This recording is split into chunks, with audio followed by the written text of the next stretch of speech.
Welcome everybody to Clinical Marketers episode 16. Today we've got an incredibly special guest. Jarod Carter is going to share his online patient attraction system with us and how it's changed from pre-COVID to middle of COVID to, I guess can't really call it post-COVID, but how things have started to change within his own business and within his coaching programs over the last couple of months. So this episode is extremely special to me, Jarod. I don't think you know this, but 4 or 5 years ago, I ran a software company called Health Snaps that sold kind of like a Snapchat for physical therapists to communicate with patients. But anyway, you were on my short list of people who I need to get in contact with and to learn from, figure out how I can get people to want to buy this thing. Because I was really bad at trying to get people to buy it. $25 a month, I still couldn't sell the thing. And so I listened to your podcast, and that's what got me to start focusing on private practices, because previously I was trying to sell to hospitals because that's what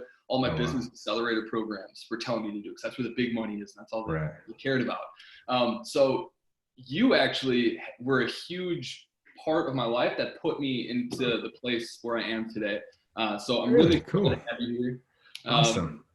And obviously, everyone who's listening, if you don't know who Jarod Carter is, he's an absolute pioneer. He was doing all of this online marketing stuff, workshops, podcasts, ebooks, before it was all popular. And that's incredible. Can you just give us a little bit of the pre-frame or the story that kind of got you into doing all this stuff before? Yeah.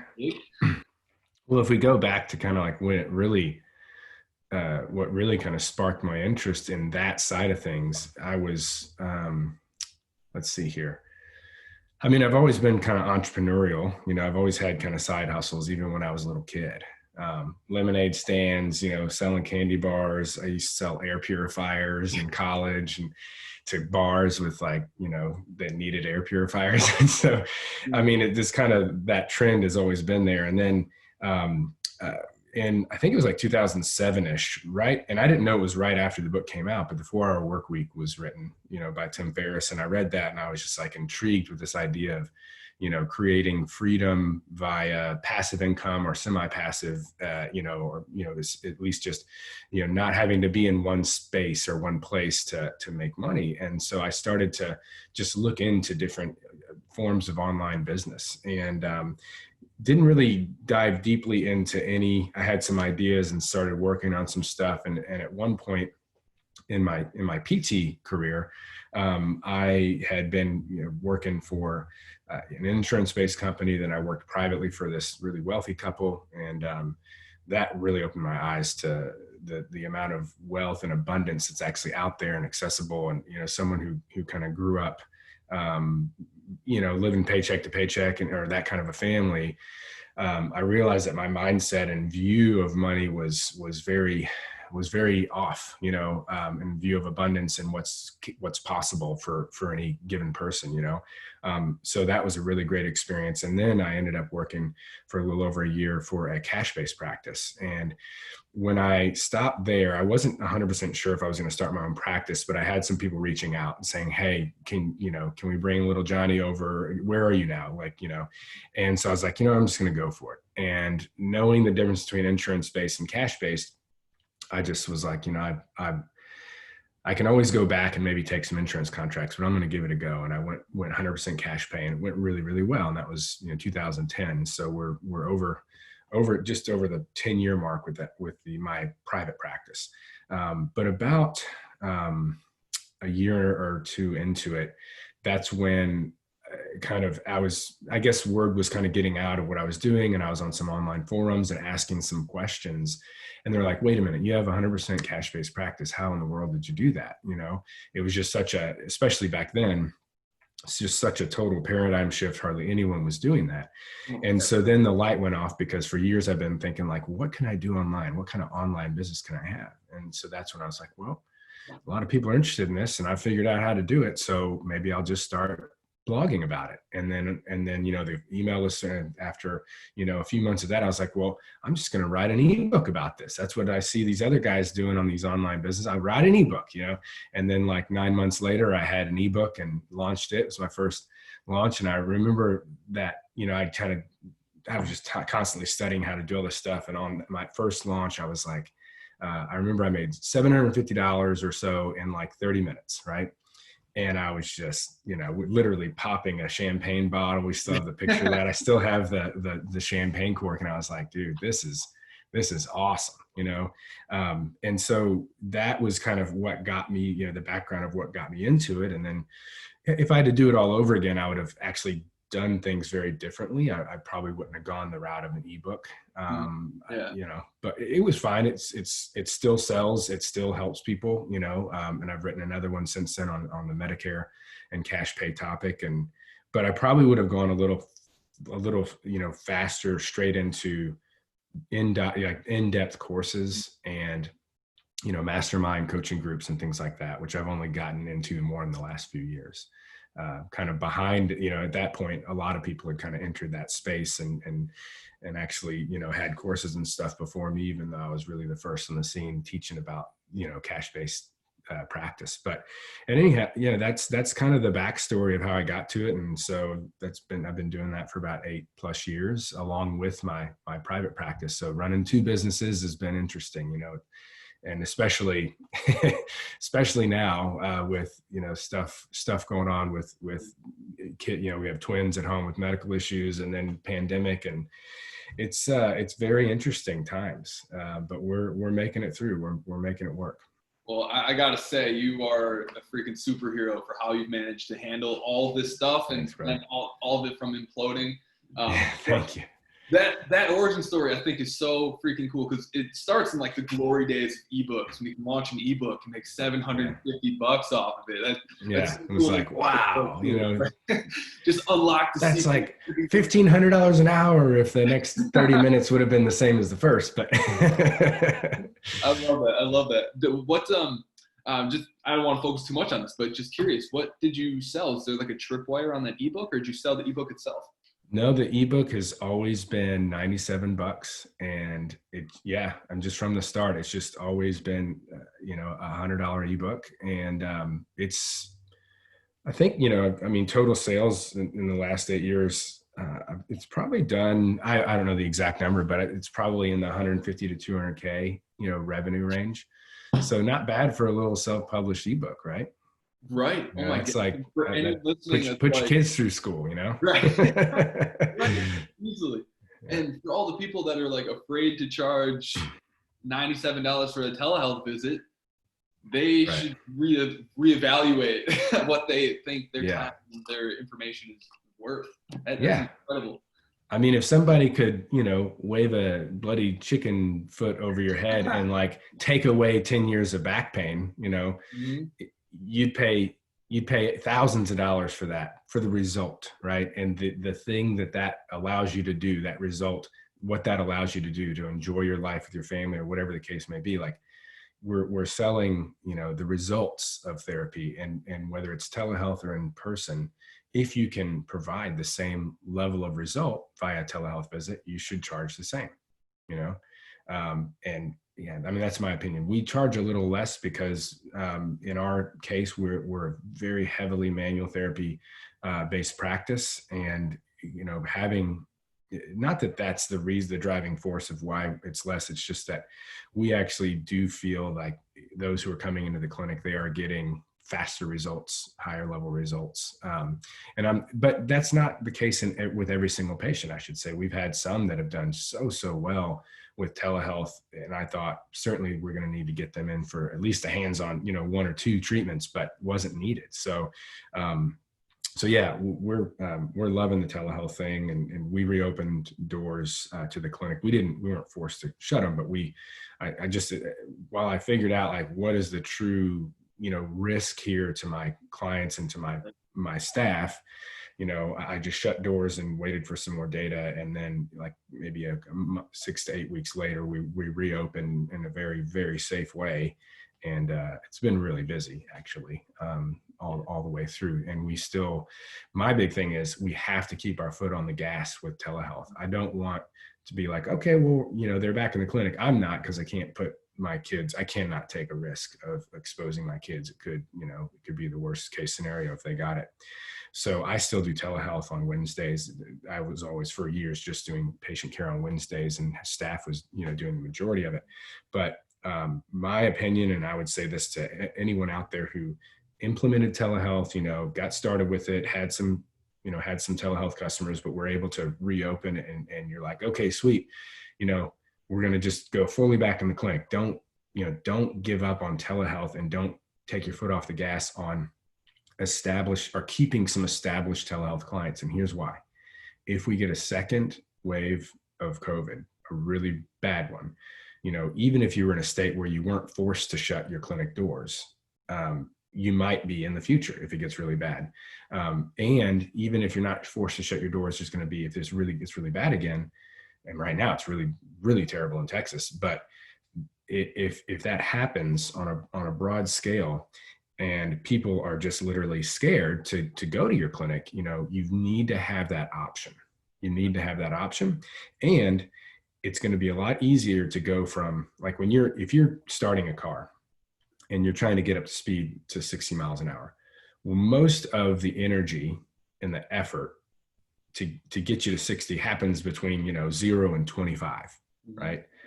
So if you can maintain a certain level of telehealth clientele and your staff is used to doing it and that kind of thing, you're basically going from 25 miles an hour to 60 rather than from 0 to 60. And that's why I'm trying to keep a certain percentage of telehealth clients, so that if something happens and we got to shut doors again, we're not down to 0, right? We still have some there, and we still have our marketing systems in place. And I'm continually talking about telehealth in my email marketing and our social media and all that kind of stuff. So don't take your foot off the gas just because you're back in the clinic when it comes to telehealth. Yeah. Dig your well before you're thirsty, right? Yeah, right. Exactly. Yeah. Oh, when did telehealth become a thing for your practice? Was it when COVID first hit? Or we didn't. Yeah, we weren't ahead of the curve on that one. We implemented it really quickly. We were able to, basically I said, all right, we got to do this. We're shutting doors. 2 days later, clinic doors were shut, virtual doors were open, and we were able to convert about 50% of our current clients to telehealth. They were willing to give it a try. That's incredible. Yeah, it was good. I'll tell you, the low-hanging fruit, guys, is we're going to talk all about workshops and getting new clients that way. But actually, if you're not nailing, if you're not, firing on all pistons, so to speak, with your lowest hanging fruit, which are your current and past clients, you're burning money. You're leaving a lot of money on the table. So I'm all about, marketing, and it's exciting to get new clients and whatnot. But if you're not maximizing your customer lifetime value and reactivating past clients at a high level, then you're really missing a huge piece of this puzzle of surviving through a recession and a pandemic. Absolutely. For sure.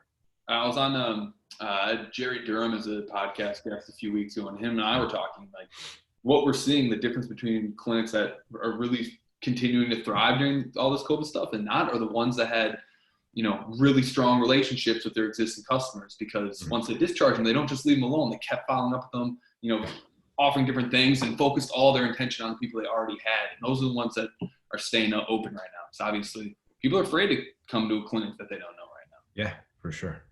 Oh. I mean, even with all the right systems in place and the workshops on webinars and stuff, I mean, we still don't have the same flow of new patients as we did before. We're having to make the most out of what we can get and what we have, right? So yeah, it's an interesting time. So 50%, that is an incredibly impressive number. I think at most other practices that I've heard, maybe they get like 20%. So why do you think you had so much success in there, and what kinds of things did you try that might not have gone as well as they could have?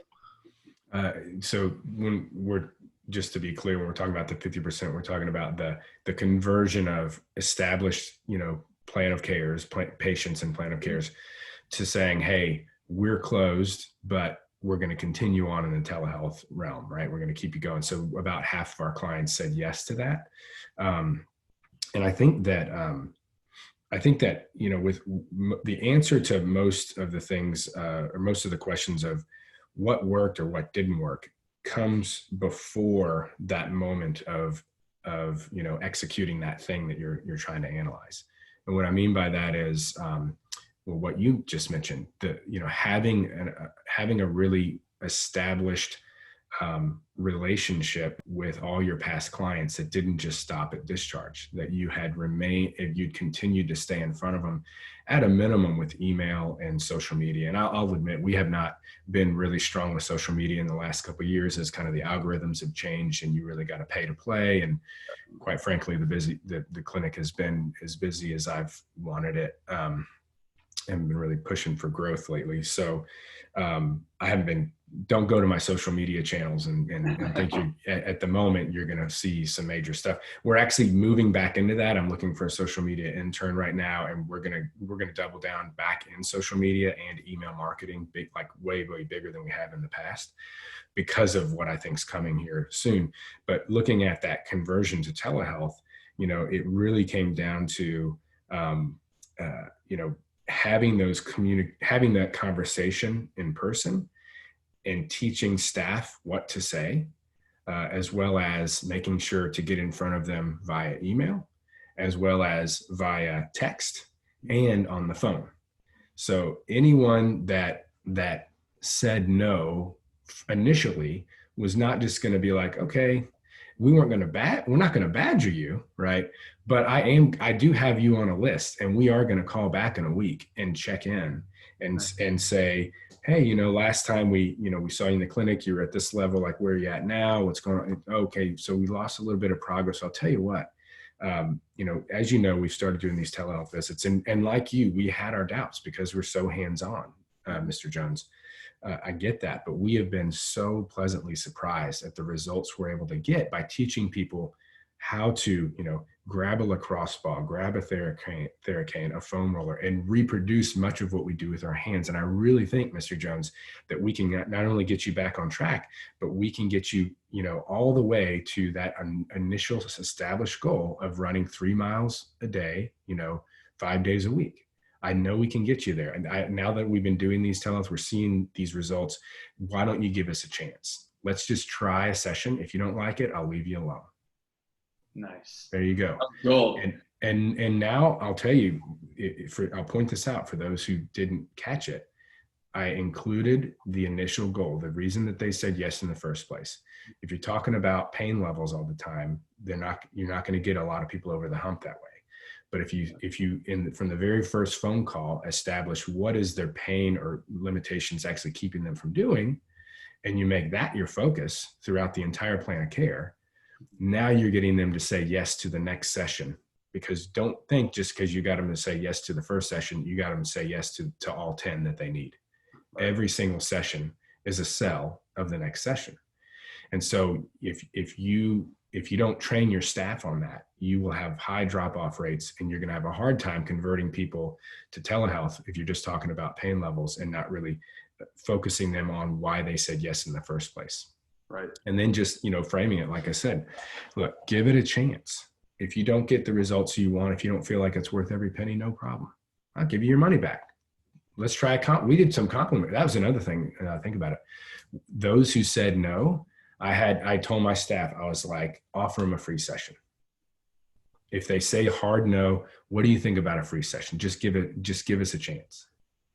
And so between all of those things and that follow up, and again, being skillful, not that you're badgering people, but if they say no, you still got them on a list, you're checking in with them. Hey, just checking in. And then if they're showing some backslide or whatever, then you can say, what I just mentioned.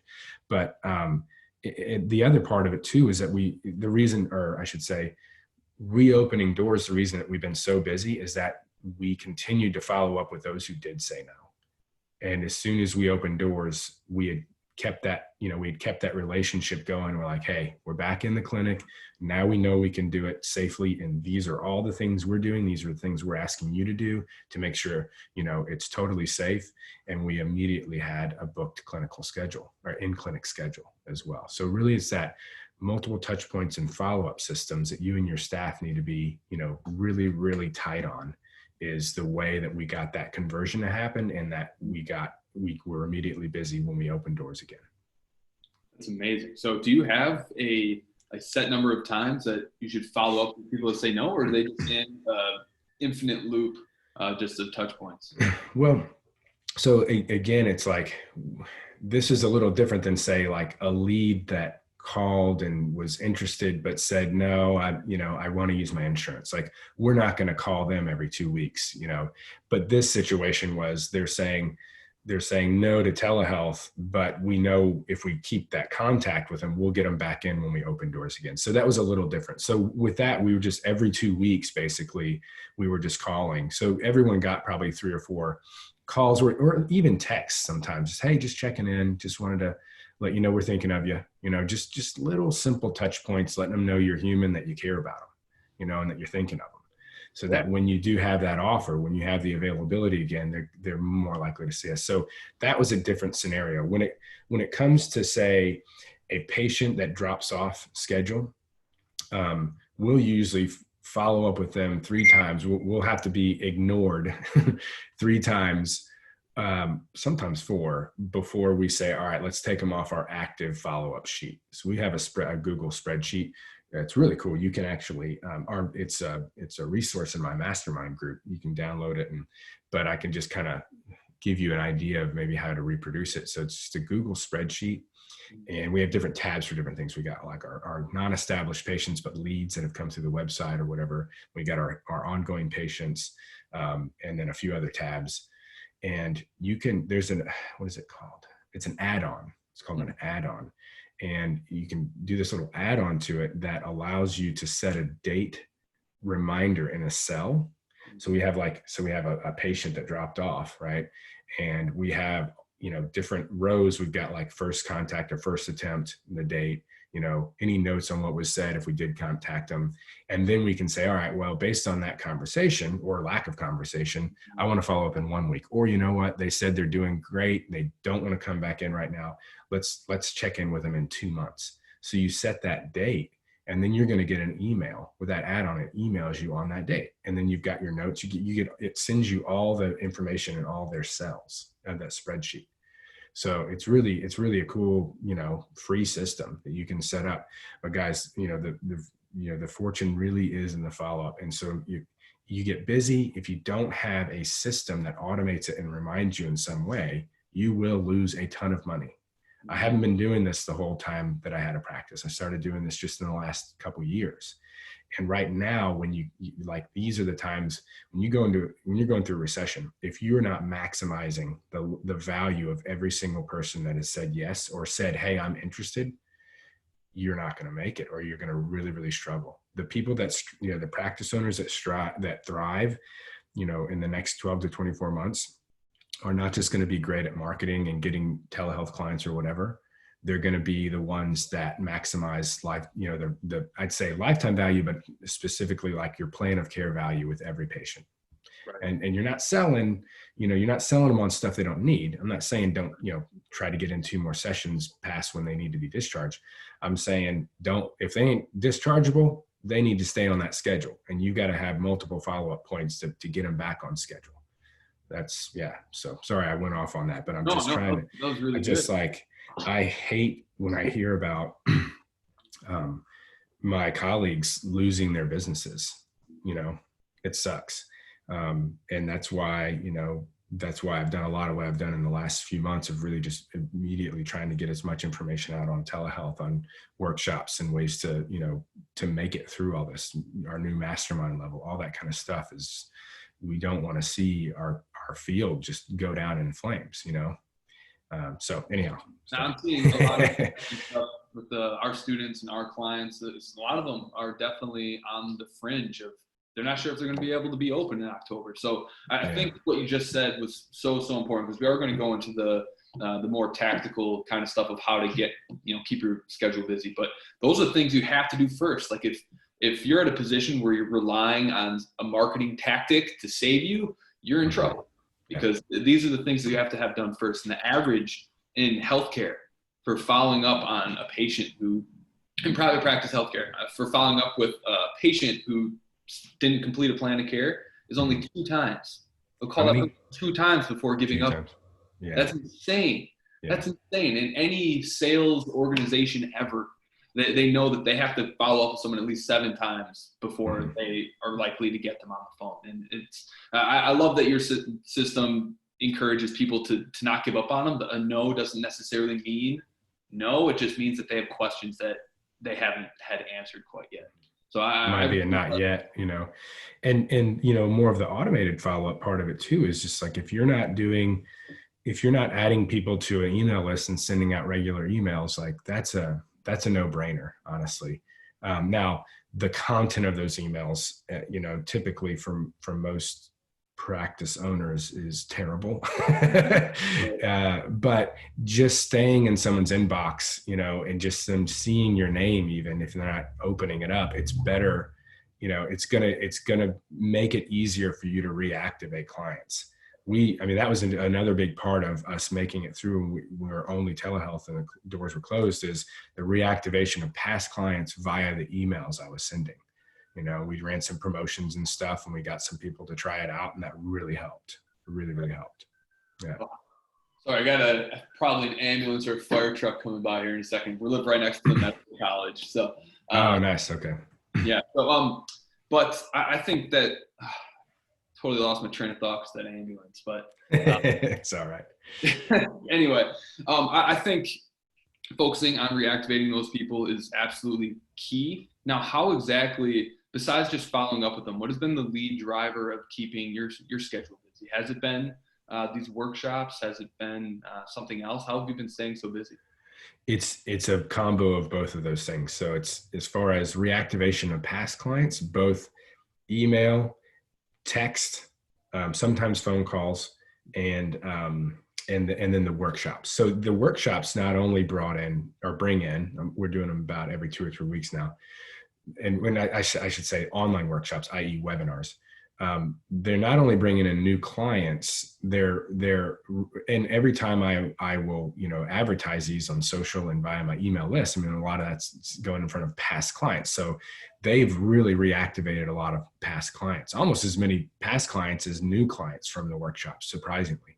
In my case, not in all my students' cases, but the other thing that I didn't mention before is that we actually sent a text to every past client that we had on file, over 1,000 texts, and so you obviously put in their first name, but I had my staff like, all right, text them. And that really helped to reactivate, past clients, and saying, essentially saying, hey, just reaching out first and foremost to see how you're holding up in all this, Nice. Is there anything we can do, from afar or in person, and then saying, our emails don't always end up in everyone's inboxes. So if you didn't see it from our emails, just wanted to let you know that we are now offering telehealth and getting great results for people online who want to practice social distancing. Then when we opened our doors again, we did it again. Because they can hit on our system, they could reply stop or opt out or whatever, and then we could toggle a little switch, and then we wouldn't text, we'd know not to text them again.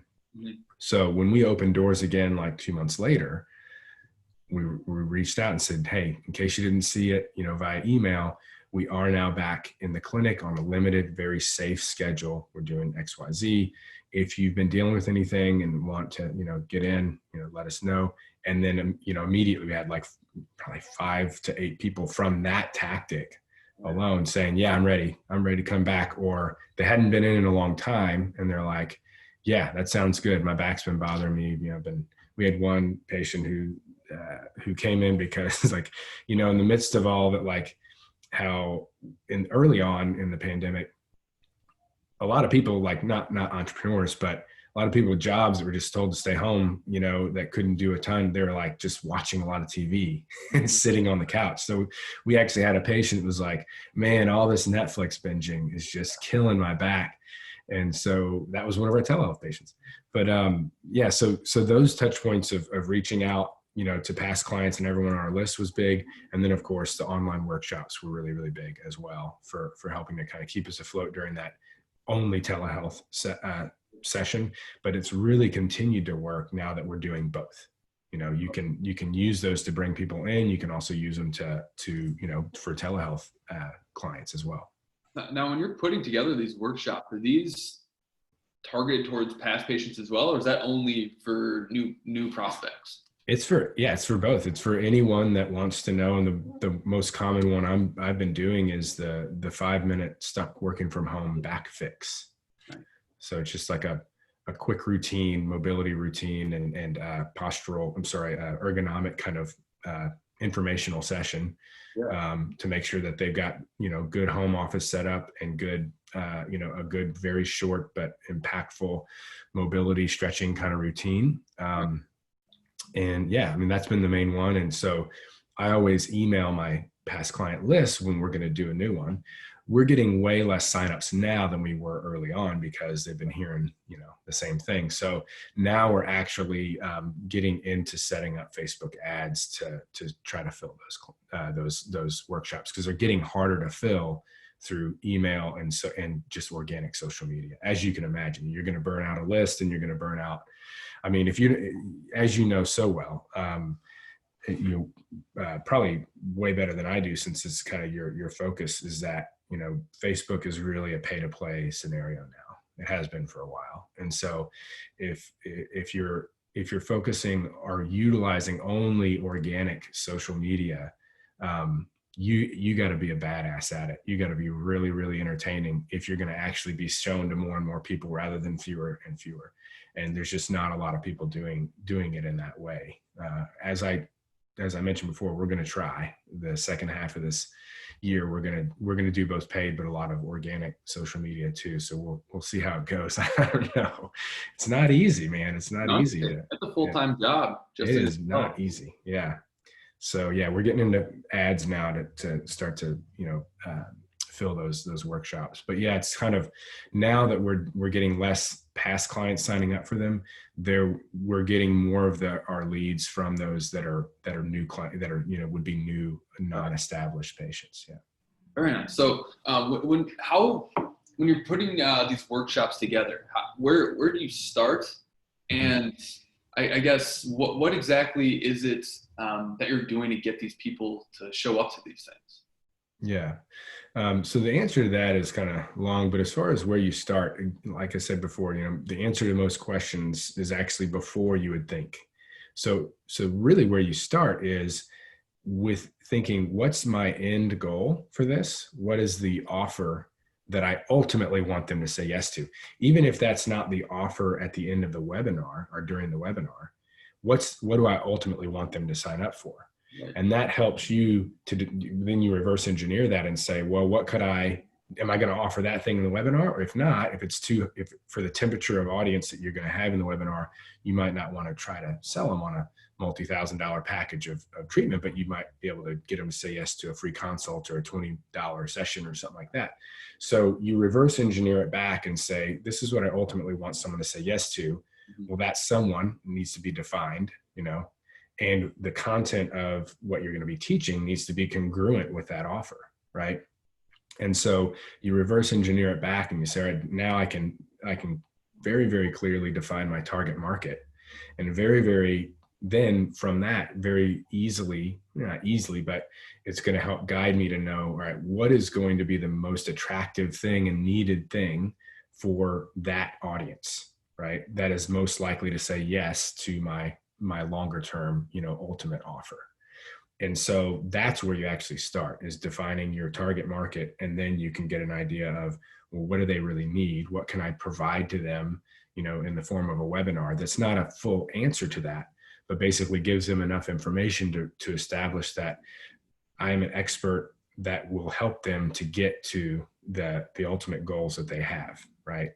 And those goals are pretty much established by them saying, yes, I'm interested in this webinar. I'll come listen to it, right?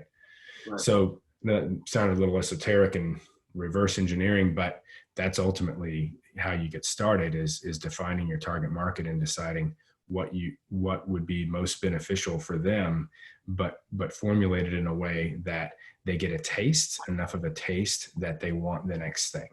Right. Which is your free consult or your telehealth session, or maybe it's an online, course on how to get through back pain from the comfort of your home, or, it can be a ton of different things. So I think that's where most people probably get stuck, right? Is figuring out like, what the heck do I offer these people? Because if I'm marketing it to my existing clients and maybe a handful of new prospects, I mean, most people probably think a free discovery visit or a free screen or something along those lines. Is that what you're using? And if not, Yeah, that's what we've used. But there's, I've got people in the online patient attraction system course that they're doing paid webinars. Like people are paying to just come to the initial offering. And, typically I'd say you can go that route if you're marketing that particular webinar to more of a warm audience that you've had a contact with at least, or maybe a past client. But still, I mean, definitely if you've got something that's just a red hot title that is offering a ton of value and it's going to really solve some issues for your target market, you can charge for that. So, and then if you're feeling, I mean, I'd rather have, an audience of 10 people who paid $50 to see me or to learn this stuff than an audience of 50 people who didn't pay anything, because just the likelihood that they're going to say yes to the next step when they've already made that kind of a commitment up front is a good one. But I just haven't gone the route myself of doing paid webinars. I'm using this lead generation and getting people to say yes to a free consult. We also had a side cross-sell offer, kind of like for the first 5 people that reach out, we'll do an online home ergonomic assessment for like $99. Since we don't have to take the time to drive to you, right? We'll do this basically a telehealth visit, and they show us their setup, and we kind of give them the plan, and all right, you're going to purchase this and do that and change this setup or whatever. So an ergonomic assessment was perfect, a perfect side offer for my webinar and my audience, right? You wouldn't offer that to someone that you're teaching about completely other things, they have nothing to do with, the home office or be working from home or any of that kind of stuff. So that's what I mentioned earlier, is you want to make sure that your offers, the topic, the offers, the target audience, they're all congruent with one another. Yeah. Beautiful. So, I mean, assuming someone nails down who their avatar is and they know that desired outcome that is appealing to them, and they come up with a headline that makes it hard for them to say no, hard for them not to be interested. What are some key things that you need to actually get those people to not just register when they get to there, but how do you actually get them to show up? Because a lot of people tried workshops. They might have gotten a lot of people to sign up, but when they go and they finally get in there, they have maybe like 2 people. Yeah, so how can people combat that? So increasing your actual live arrival rate starts as soon as they register, with the email that they receive as well for registering, as well as the redirect after they register. It shouldn't just be like that they stay on that page. It should take them to a confirmation page. Congratulations, you grabbed one of the last few spots, and then for ours, it's, first and foremost, you're congratulating them for making a good move, right? Many people with XYZ issues, started their path back to XYZ with a workshop, just like what you registered for. Well done. Here's the information again, and please watch this video to understand, what you're going to get out of this webinar and how to get the most out of it. Right. So then that video that we have on there, I can show you this afterwards. It basically, again, congratulates them, tells them, or you say, like, kind of gives some of the pain points that it's going to solve, the results, the transformation that they're going to experience, right? Because if they don't know that, then they're less likely to show up. But if you repeat that via email and via a confirmation page on text, as well as a video that they can watch, of the person who's going to be doing the presentation, then they're really like, wow, I'm really going to get XYZ out of this thing, right? And that's a huge part of getting them to show up live. You also want to make sure that you say, those who show up live will have an opportunity to XYZ, or will have, a limited, we'll have first dibs on XYZ that's going to XYZ, right? So these are the kinds of statements that you say in text and in the video. And not just text in the email, but on the page too, because not everyone's going to watch that video. Don't expect that they're on. So you need to have it in text form as well. And then actually have the offer that you're going to provide. Like, so basically the way I frame it is, look, if you happen to have registered for this workshop because you're already dealing with neck and back pain working at your home office or your regular office, you don't need to wait till next Thursday to get the answers you're looking for. You can get on the phone with an expert physical therapist right now. Just call us or text us at this number or email us here and, request your free consultation. So you make the offer right away, because when people register for things, they just said a big yes, actually, even it's free. They just said yes to something. That the iron is hot, strike it, make the offer. And almost every time that we do one of these, somebody who has registered will reach out for a free consultation before the webinar. So making that offer is huge. It's not necessarily to your question of making sure someone shows up live, but I think if we're talking about that confirmation page and the email they get when they register, it's important to have that in there. And then on that confirmation page, let's see, I'm trying to think of what else we have on there. As far as showing up live, I don't know if this has a huge impact, but it does have an impact on the mindset they show up with, the pre-framing. So we're using all the emails ahead of time to not just get them to show up live, but to pre-frame them to be open to our offer and to be excited about the people that they might get to work with when they take us up on that offer. And I don't want people wanting to see me in the clinic. I need them to want to see my staff.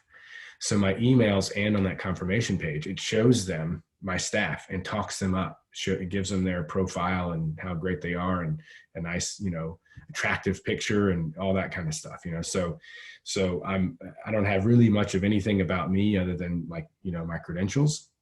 And then in the workshop itself, I'm talking them up a lot.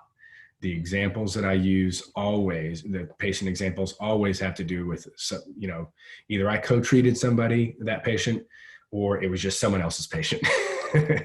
So the things that you want people to do, you can tell them to do skillfully and sometimes subconsciously with all of these little things leading up to it. So that, back to your original question of how can we get them to show up live, is just all the stuff I said, but implementing that on the confirmation email, the confirmation page, the video, as well as leading up to it. If you're another problem with people not showing up live is that you don't have enough contact points between when they sign up and when you actually have the workshop, the webinar. So if you're starting to promote it 3 weeks out, you need to have, 3 weeks worth of emails, probably. I mean, in my system, if I were going to start, I usually don't start that far out. I probably will start to do that. So I'm going to need to add some more emails for those that sign up, right in the beginning of the promotions, so that they get, at least an email every 5 to 7 days. And leading up to it in that last few days, definitely you're going to want, 2 days before. Right. Some people would also do the day before as well, the morning of, and then 5 to 10 minutes before saying we're live, we're live in 5 or whatever. Right. And, all the different webinar platforms, the good ones, will allow you to do that kind of, so if you get someone signs up 2 days before, they're obviously not going to get all the other emails just hitting their inbox, it's just based on the time, leading up, or how much time is left leading up. And, we get people signing up almost every time the morning of, because we'll do kind of a little social media onslaught and one last email out to the list. Hey, if you didn't see it before, we're live in 2 hours teaching this, and that. If you were dealing with XYZ, this is a must see, and you can also, if you want, you can say, even if you can't make it live, you can get the replay, but that would, I think many would argue that goes against getting them to show up live. If you say, so if you, and the magic does, we do have conversions of people that don't show up live for sure, because we have a good follow-up system after the fact. But the majority of people that are going to convert are the ones that are there live. So, you're smart to ask, how can you get people to show up live? Because that's really where the magic happens. So that's, it's all about the pre-framing and the touch points ahead of time and the things that happen right when they register. are the ways to get them to show up. You can also utilize testimonials in some of those emails or on your confirmation page, on your social posts I mean, if you were really getting technical with it, like you guys running all the ads, like retarget them and, show them testimonials for what they just signed up for. And in that testimonial, maybe it's one that you convince the person to say, like, to talk about why they're glad they came live, what they got additional out of it. I mean, if you want to get really high level and granular with it, and you're working with, you said you have some of your clients have actually gone through my course. Like, if you guys are doing their Facebook ads, I'd be all for doing a retargeting, show them the testimonials and talk about what they get when they show up live. Oh yeah. No, it's a great idea. I think what you just went over highlights one of the biggest errors that we see people making, whether they're doing workshops, selling courses, or just trying to get people to come in for their first discovery visit, is they think someone just opting in means that they're excited to come and consume that thing, where it's once someone opts in, they're just interested. You pique their interest, and it's the clinician's job or the company's job to get them excited about it, to get them to actually show up. And I think your thank you pages do that really well. I mean, you're doing the video to kind of tell them what they're going to get, reiterating all of it, getting them excited about the PTs that they're going to get to work with, and then giving them an opportunity to skip the whole process and just give you money if they want to just give Yeah, there you go. And guys watching this or listening, think about everything I just said and that we just talked about, and apply that to other parts of your business, i.e., why couldn't someone who signs up for a free consult or for an evaluation have a series of emails that goes to them before, right? If they're on vacation and they cannot coming in for an eval, for 3 weeks or whatever, they couldn't, or maybe you're booked out, I don't know. Like, they should be getting multiple touch points ahead of time. They should also be getting texts. They should also be getting a phone call. Like, right now, if we book anyone for a free consult or an initial evaluation, they've not been an established client before, and it's more than 3 or 4 days out, then my staff knows they need to get a text, like, at least halfway in between there. We know we're going to have automated emails go to them, but they need to get a text. Hey, do you want to hop on the phone with your therapist ahead of time? Like, if all they spoke to was an admin and they didn't actually talk to the therapist that they're going to see for a consult or eval, then we like to offer and say, what would you think about just starting the process earlier on the phone, right? Because, I mean, especially in the cash pay world, people will talk themselves out of it. As more time goes by, the less novelty, the less excitement they have about the situation, the more they start to look at the cost or potential cost if it's a paid session, the more likely that their spouse or so-and-so, friend is like, wait, you're not using your insurance? Wait, what's going on? Tell me about this. Like, either they'll talk themselves out or someone else will. And so if you don't have those touch points and there's a long period of time between when they said yes and when that appointment is, like, you're going to have a much bigger no-show rate, just like in the webinars, right? Yeah. So all these concepts apply, whether it's online workshop or, coming into the clinic. That's insane. It's so obvious that you've been doing this for an incredibly long time, because you're clearly just speaking from years and years of experience. And I think, our entire space is indebted to you for not only figuring all this stuff out, but documenting it and putting it out there. And quite honestly, at an incredibly low cost to people. I think you have one of the most valuable but most cost-effective coaching programs that's out there. So, and you got a number of them. So, I want to, I know we're running a little short on time, so I want people to be able to learn more about your programs and how they can learn to model the success you've had with selling telehealth and running these workshops. Can you walk people through a little bit of your program? Yeah, thank you. So if we're looking at just, utilizing webinars and online workshops to generate either in-clinic or telehealth patients, that's the online patient attraction system that you had mentioned before. And you can check that out at drjarodcarter.com/workshop course.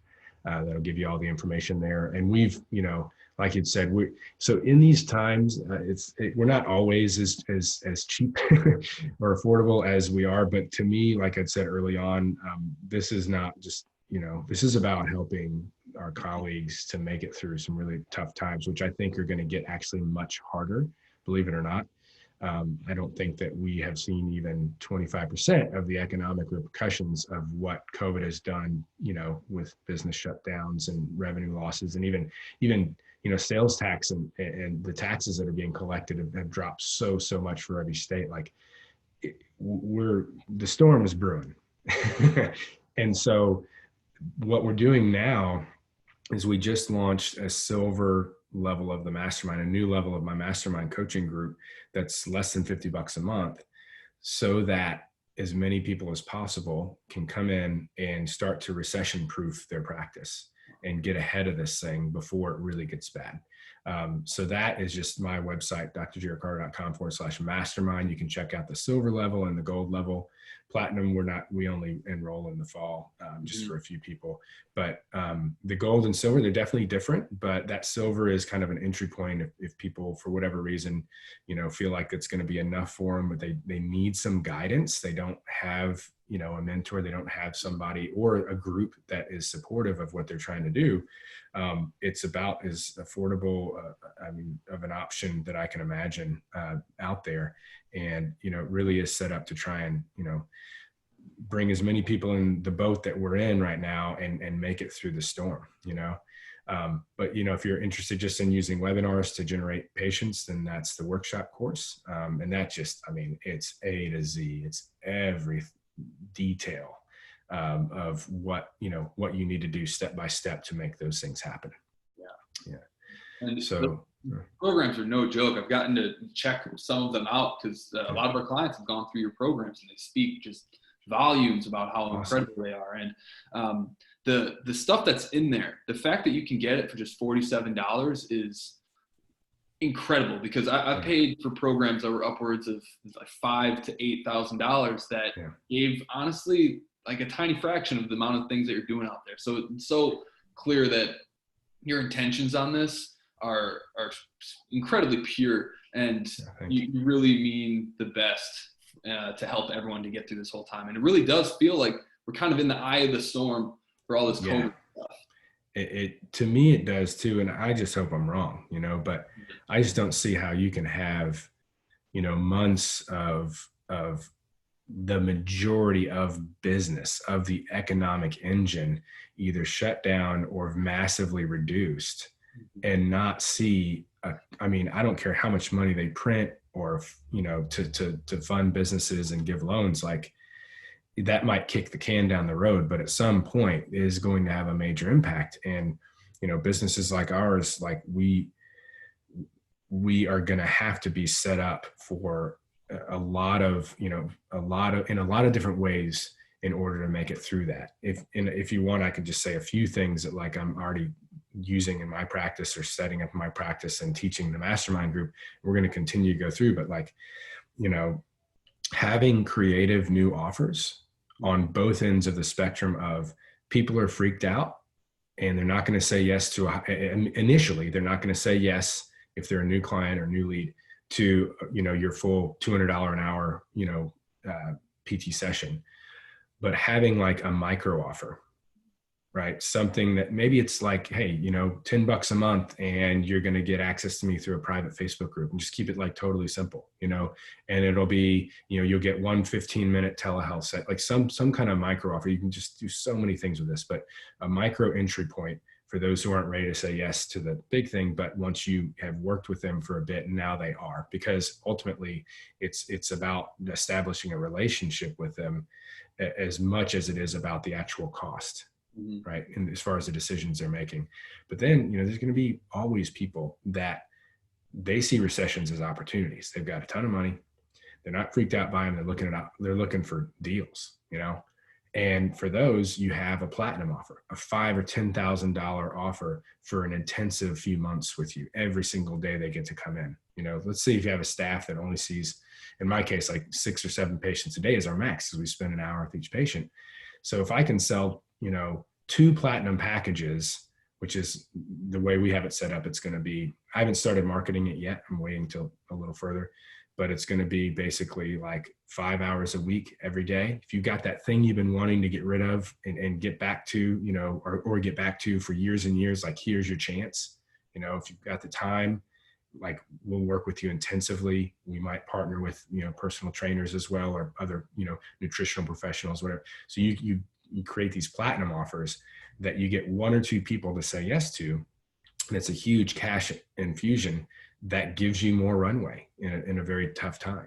Mm-hmm. And then there's all kinds of other things with, you know, staff management, you know, customer lifetime value, the follow-up systems to make sure that people are staying on schedule, the, you know, what else did I, yeah, you have really, you know, cash flow management and looking at all your systems and just cutting the fat is huge as well. And just, you know, raising expectations and making sure that staff really understand the situation you're in, you know, and the situation, the risk to their job, and that we're all in the same boat. And if we don't step up as a team, you know, then this all might go away. So this is what's going to happen.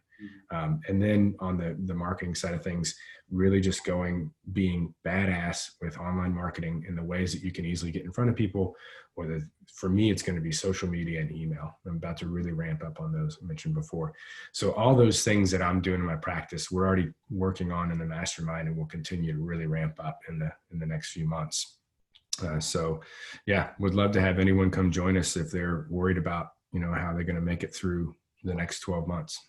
It does not get more plug and play than that. Jarod Carter, you're the real deal, man. Thank you so much for being here. Everyone, if you're not willing to spend the cost of a gym membership to future-proof your business during uncertain times, maybe I shouldn't say that, but you'd be crazy not to do it. Yeah. Well, thank you, man. I appreciate it. I'm glad we can all kind of push together with this forward and help our field, help our colleagues make it through some tough times. Thanks so much for being here, Jarod. Yeah. Thank you.